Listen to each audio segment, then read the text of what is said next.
दोस्तों देखते हैं इस वीडियो में क्लास 9th एक्सरसाइज 11.3 का क्वेश्चन नंबर 11।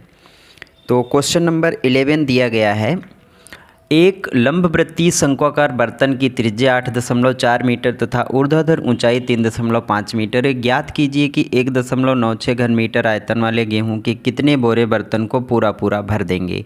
ठीक है, पाई का मान दिया है 3.14 रखना है और संकेत भी दिया है कि बोरों की संख्या कैसे निकालेंगे। तो कैसे सॉल्व करना है इस क्वेश्चन को देखते हैं। तो दिया गया है शंक्वाकार बर्तन की त्रिज्या, शंक्वाकार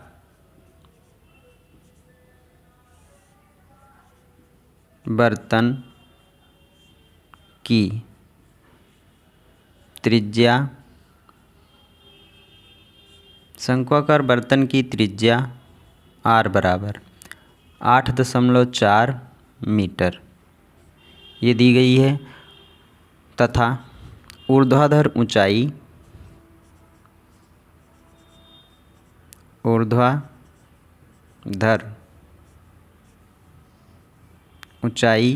तथा ऊर्ध्वाधर ऊंचाई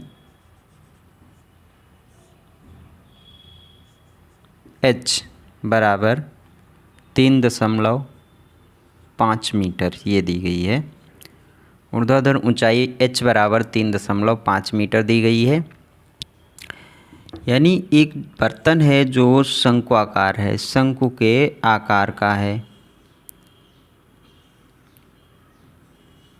जिसकी हमें त्रिज्या दी गई है।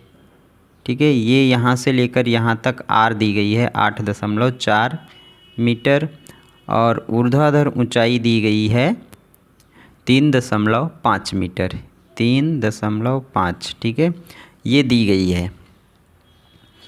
इसलिए अब मुझे निकालना है, इसलिए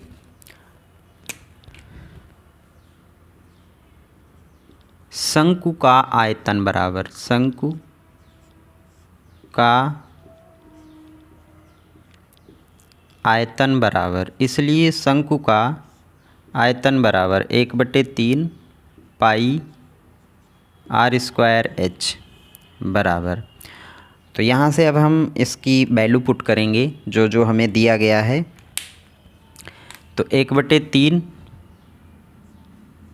गुणे पाई का मान 3.14 रखना है, 3.14 गुणे R² यानी 8.4 गुणे 8.4, त्रिज्या जो है वो 8.4 मीटर है तथा गुणे H 3.5 मीटर दिया गया है। इतना दिया गया है इसमें। तो जो कटेगा उसे काट देंगे, जो नहीं कटेगा तो गुणा करेंगे। फिर 3 से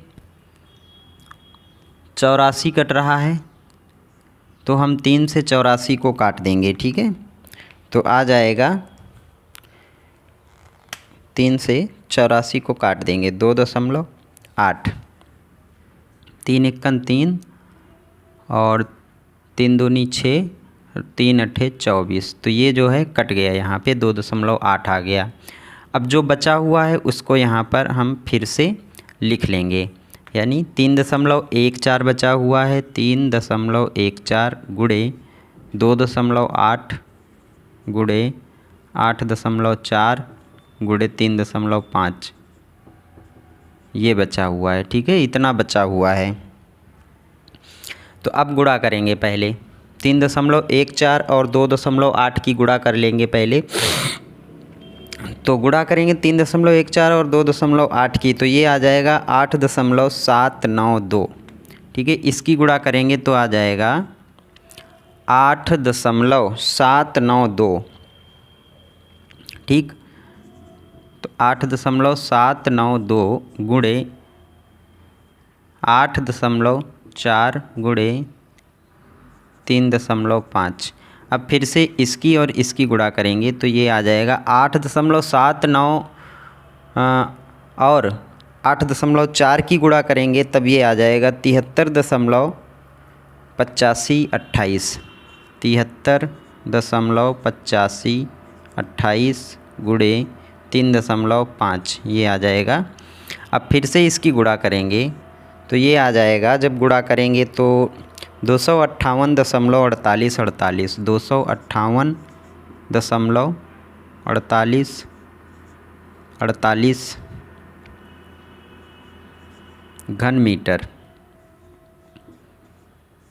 ठीक है, घन मीटर। तो ये इसका आयतन आ गया है शंक्वाकार बर्तन का। तो शंक्वाकार बर्तन का आयतन आ गया है। चूँकि हमें दिया क्या गया है यहाँ पर, एक बोरे के लिए 1.96 घन मीटर आयतन की आवश्यकता होगी। चूँकि एक, ठीक है, चूँकि एक बोरे का आयतन बराबर, अब यहाँ लिख लेंगे, चूँकि एक बोरे का आयतन बराबर, चूँकि एक बोरे का आयतन बराबर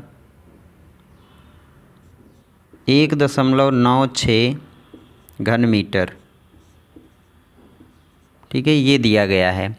चूँकि एक बोरे का आयतन बराबर 1.96 घन मीटर, इसलिए बोरों की संख्या बराबर,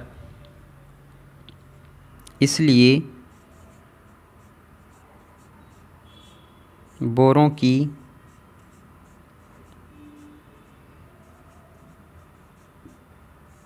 संख्या बराबर बर्तन का आयतन, बर्तन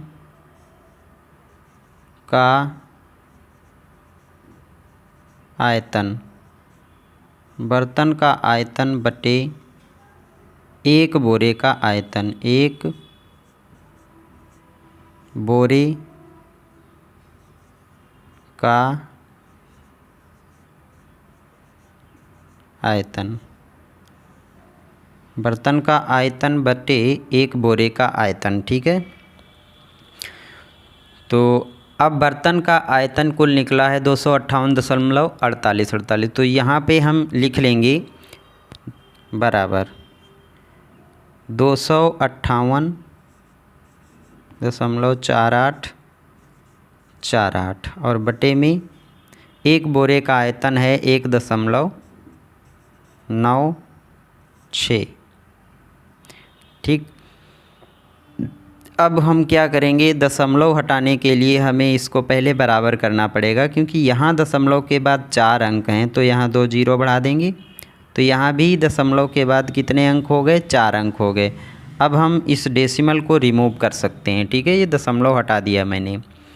अब क्या करना है, मुझे यहाँ इसको काटना है, यानी भाग करना है। तो जब हम भाग करेंगे तो सबसे पहले हम यहाँ पर इसको भाग करेंगे 2 से। तो 2 से भाग करेंगे, चलिए इधर भाग करेंगे, 2 से भाग करेंगे 258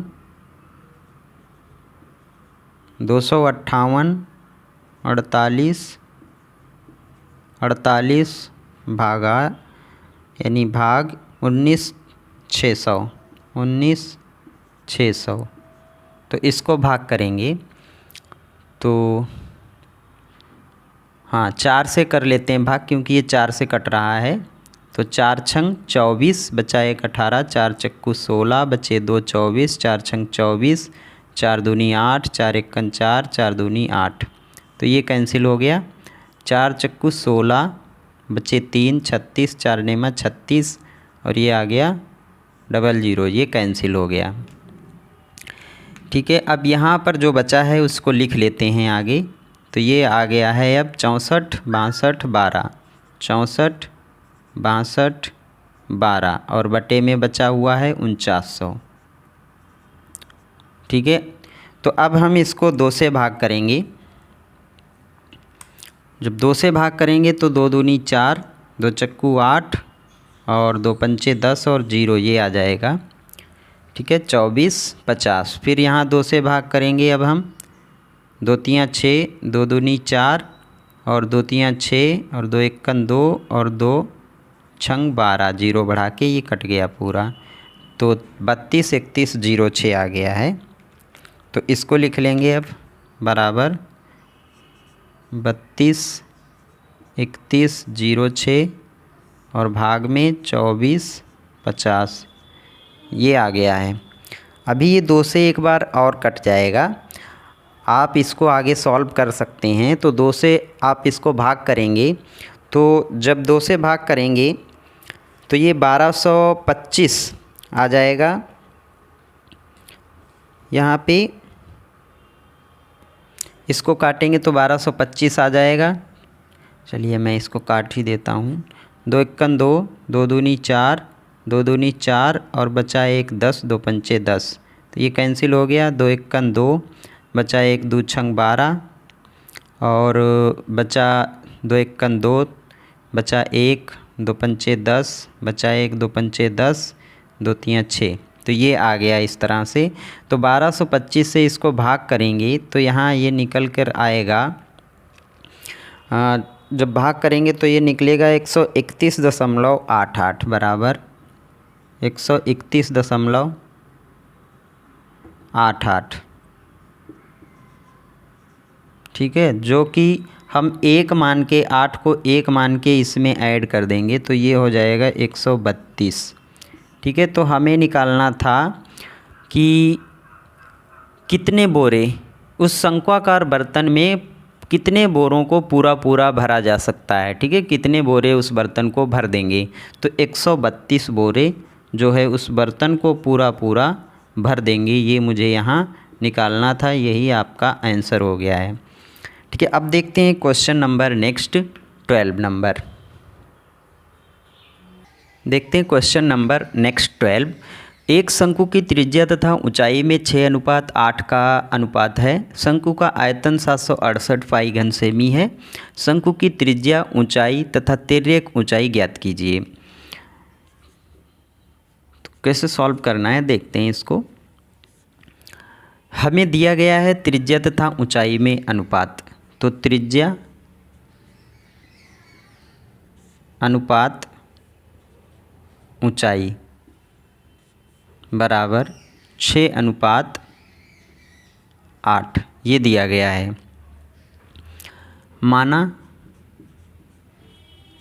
त्रिज्या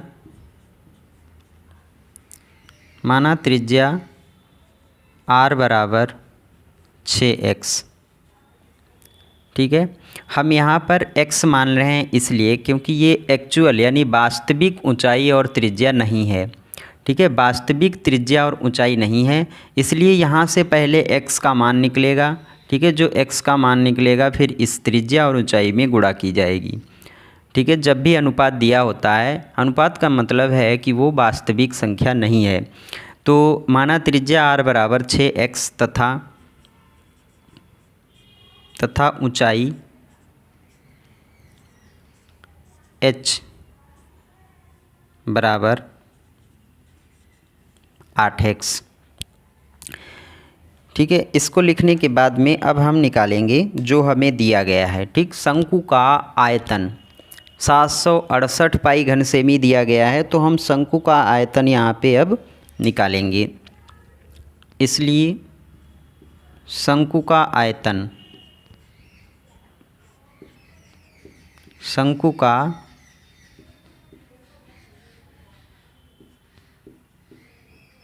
आयतन बराबर कितना दिया है 768 पाई। ठीक है, शंकु का आयतन होता क्या है? शंकु का आयतन क्या होता है? 1/3 पाई r² h बराबर 768 पाई। अब मैं यहाँ पे पाई को कट कर दूँगा। ठीक है, पाई से पाई कैंसिल हो जाएगा।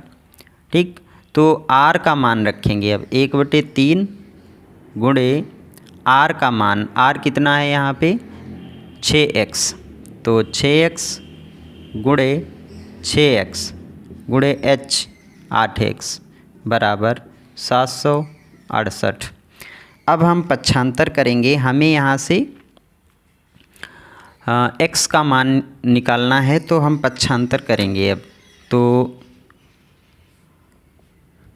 x को तो इधर ही रखना है, तो एक तीन तीन से इसको काट देते हैं, तो 3 एकन 3, 3 दूनी 6, तो इधर हो जाएगा 6 दूनी 12, 12 और 8 की गुणा, तो इसको अलग कर लेते हैं।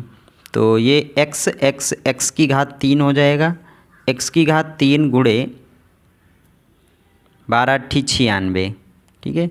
अब गुणे 12 गुणे 8 अलग अलग ही लिख लो, कोई दिक्कत नहीं है, बराबर 768, क्योंकि वो तो कटना ही है।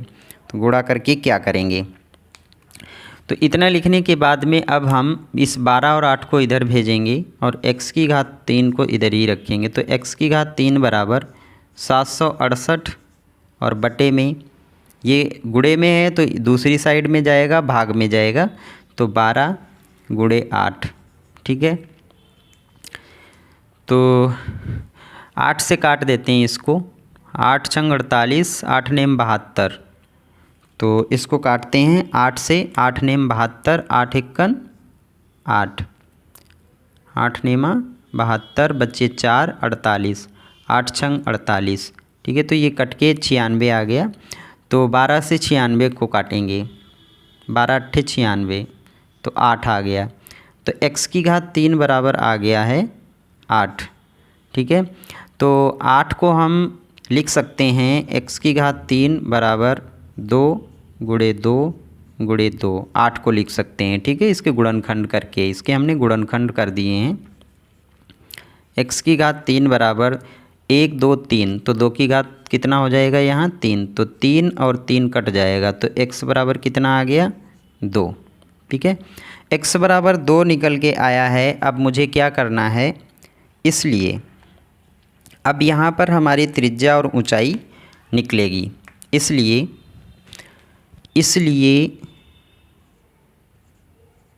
त्रिज्या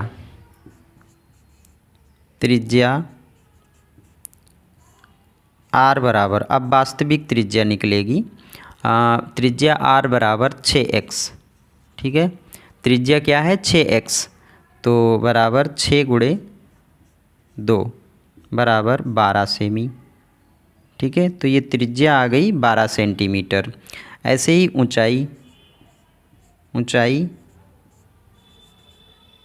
h बराबर 8x बराबर, ये आ जाएगी 8 गुणे 2 बराबर 16 सेंटीमीटर। तो अब हमने यहाँ पर वास्तविक त्रिज्या और ऊंचाई निकाल ली है। जब हमें त्रिज्या और ऊंचाई पता है तो हम यहाँ से तिरछी ऊंचाई भी निकाल सकते हैं, इसलिए अब यहाँ पर हम तिरछी ऊंचाई निकालेंगे। इसलिए तिर्यक ऊंचाई या तिरछी ऊंचाई, ठीक है, तिर्यक ऊंचाई, इसलिए तिर्यक ऊंचाई L बराबर √h² + r² बराबर, अब हम यहाँ मान रखेंगे, तो जब मान रखेंगे तो ये आ जाएगा, मान एक त्रिज्या है 12 और ऊंचाई है 16, तो 16 का वर्ग प्लस 12 का वर्ग बराबर 16 का वर्ग 256 प्लस 12 का वर्ग 144, जोड़ देंगे दोनों को √ में, तो 6 4 10, 5 4 9 1 10, 2 1 3 1 4, 400, तो बराबर √ में ये इसका वर्गमूल 20 होता है, यानी ये आ जाएगा जब गुणनखंड करेंगे 20 गुणे 20, ठीक है। तो यहाँ से 20 बाहर आ जाएगा, तो 20 सेमी, ठीक है। तो ये क्या निकल आया है हमारा तिर्यक ऊंचाई। तो तिर्यक ऊंचाई कितनी होगी 20 सेंटीमीटर। तो हमें यहाँ पर ये 3 चीज़ें निकालनी थी, ठीक है। त्रिज्या 12 सेंटीमीटर, ऊंचाई 16 सेंटीमीटर और तिरछी ऊंचाई 20 सेंटीमीटर। एक ये आंसर, एक ये आंसर, ठीक है, और एक ये आंसर हो गया। तो ये आंसर मुझे निकालने थे। अगर आपको ये वीडियो हेल्पफुल आपके लिए साबित हुआ है, आपको ये वीडियो हमारे द्वारा समझाया गया है, जो कुछ भी वीडियो में समझ में आया है, तो आप इसे अपने दोस्तों में शेयर ज़रूर करें, तथा अगर आप हमारे चैनल पर पहली बार आए हैं तो आप चैनल को सब्सक्राइब करके बेल आइकन को ज़रूर प्रेस करें। मिलते हैं नेक्स्ट वीडियो में। Thank you.